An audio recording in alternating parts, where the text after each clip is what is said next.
So today we'll take a minute to review simplifying radicals again. We've done a little bit of this before, but never hurts to go over it again. When we talk about multiplying square roots, we can multiply two individual roots to get a product of those two roots, and likewise split it apart. Also, we can take any fraction and split it up into the radical of a numerator or a radical of a denominator, and we also realize that we've got to get that denominator such that there's no radical on the bottom. So when we start out looking at a term like the square root of 224, I know pretty much that 4 is going to go into that just because 4 goes into 200 and 4 goes into 24. So I'm going to guess one bigger. I always try to guess the biggest square root in each of these numbers. So I'm going to try 16. And it turns out that 16 does go into 224 14 times. Square root of 16 is 4. There are no perfect squares in 14, so my simplification is done. Now, in the second example, I have a choice of multiplying all this together and then breaking it down, or I can break down each individual term and then multiply it together. I like keeping things small, so I'm going to break down everything separately. So I have the 3 and the 4, I just group those numbers together, and then I start breaking down my roots. My biggest perfect square in 24 is 4, and then I have root 6. Biggest perfect square in 20, once again, is 4, and I have a root 5 left. I'm going to pull out all my 2's from my square roots of 4, so I have a 3, a 4, a 2, and a 2, and what I have left is the 6 and the 5. I'll just do an extra step into here. I multiply all these terms together. That's a 12 times 4 is 48, and root 30. Then I have to see if I have any perfect squares in 30, which I don't, so I'm done. So here's a situation again where I have fractions, and I know I'm going to have to clear this denominator so it has no radicals. Again, I could rationalize by root 20 over root 20, but I know root 20 has a perfect square in it. I like breaking things down before I rationalize, so I'm going to go ahead and do that. I've got 7 over, that's a root 4 and a root 5, which goes to 7 over 2 root 5. Now the only thing that I need to get off the bottom is this radical 5. That's all I need to rationalize by. The 2's fine because it's a whole number. So now I take and rationalize by root 5 over root 5. That's multiplying by a form of 1, so it doesn't change the value. I get 7 root 5 over 2 times 5, because that's root 5 times root 5, giving me 7 root 5 over 10. And if that reduces, I'd have to do that, but it doesn't. So in this next example, I have a couple of choices. One, I can break this down and then reduce, or I can reduce right away. It doesn't really matter. So I'm going to take and reduce right away. I have 4. 15 goes into 5 goes into 75 15 times. So the 5 goes away, and I have 5 over root 15. Now root 15 doesn't break down at all, so I'll just rationalize by that.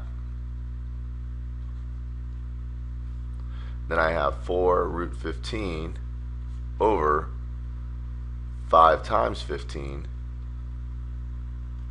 which is 4 root 15 over 75.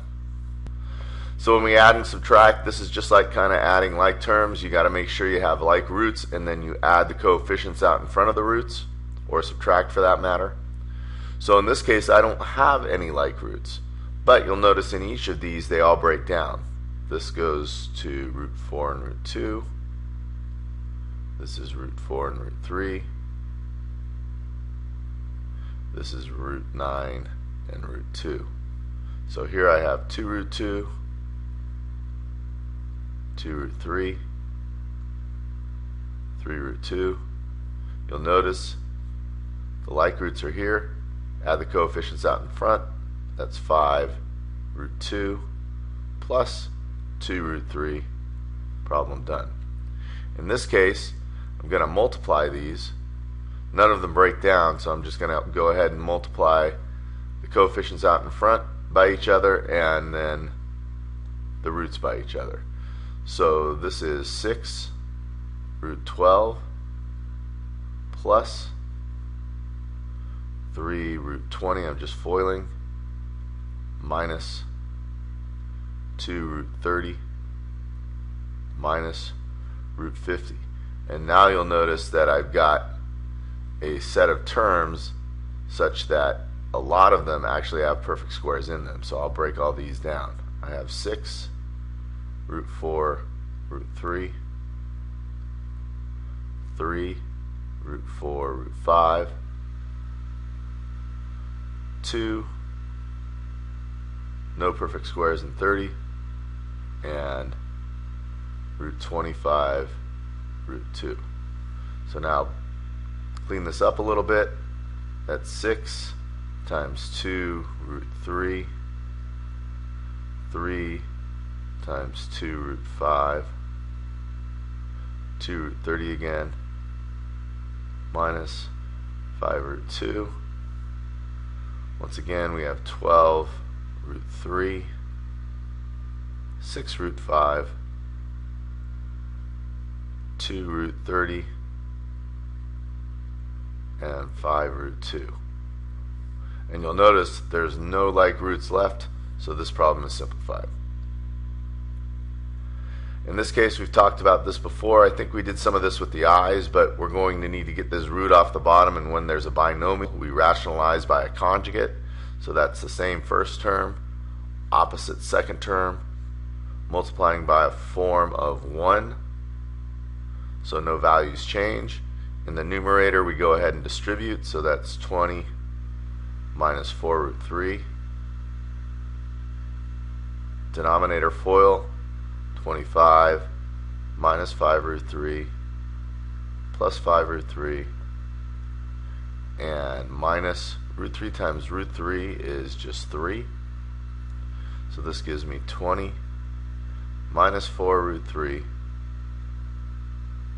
over 2 middle terms go, and I'm left with 22. And you'll notice there's a 2 in common at the top, so I'm going to pull out that 2. Have 10 minus 2 root 3 over 22, and the 2 and the 22 reduce, so I have 10 minus 2 root 3 over 11. So now we'll introduce variables into the show here. Again, I can take and simplify each individually, or I can take and multiply the two together. So I'm going to do a combination of these. What I typically like to do when I'm multiplying is I take and multiply the variables together, but I break down the numbers if I have any perfect squares. Now, in this case, I don't have any perfect squares, so I'm just going to multiply everything together. So in this case, I have 90, a to the 12th, b to the 11th. And now I've got perfect squares all over the place. I've got, in 90, I have a 9, and then a 10. A to the 12th is a perfect square. That's a to the 6th.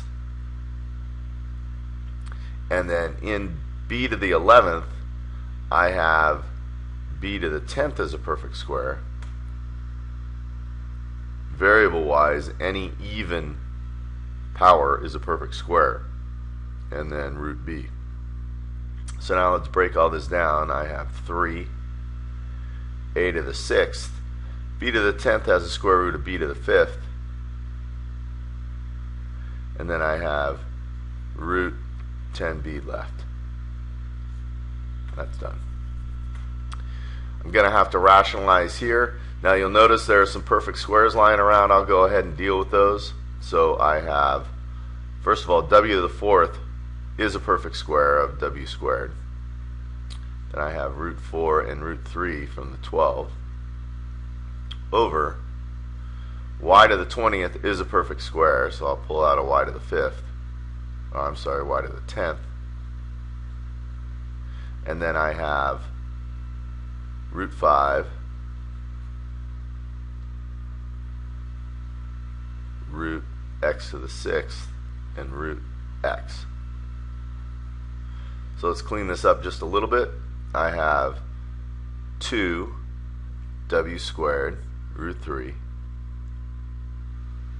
In the denominator, this x to the 6th is a perfect square, so I'll pull an x to the 3rd out, have y to the 10th, and then root 5x. Now I'm going to need to rationalize, so I'll go ahead and do that. Root 5x and root 5x. And this is going to give me a simplified term, hopefully, of 2w squared root 15x over, this goes to x cubed, y to the 10th, and 5x. I'll clean that up a little bit. So that's 2w squared root 15x over 5 x to the 4th and y to the 10th. So in this next example, you'll see that the numerator and denominator are binomial terms, not products of individual terms. So if I want to, and I do, I'm going to split this into the square root of the numerator and the square root of the denominator. Now, in order to get rid of this radical term, I'm going to need to multiply by itself. So in this case, I rationalize by the binomial of the root of x minus 5. Any root multiplied by itself goes to what's ever under the root. Now in this numerator, what I'm going to have to do is I'm going to have to multiply the two things under the numerator. So basically that's the radical of x plus 1 times x minus 5. And that'll go to a FOIL, which gives me x squared minus 4x minus 5. Now, you'll see that there's an x squared in there, and there's also a 4. But neither one of those are going to break down because of this addition and subtraction. We can't take these separately. We can only take products of things and factors and break those factors down. This doesn't break down, and we leave it as is. So that's all we've got. Make sure you do your Connect Ed, and we'll see you tomorrow.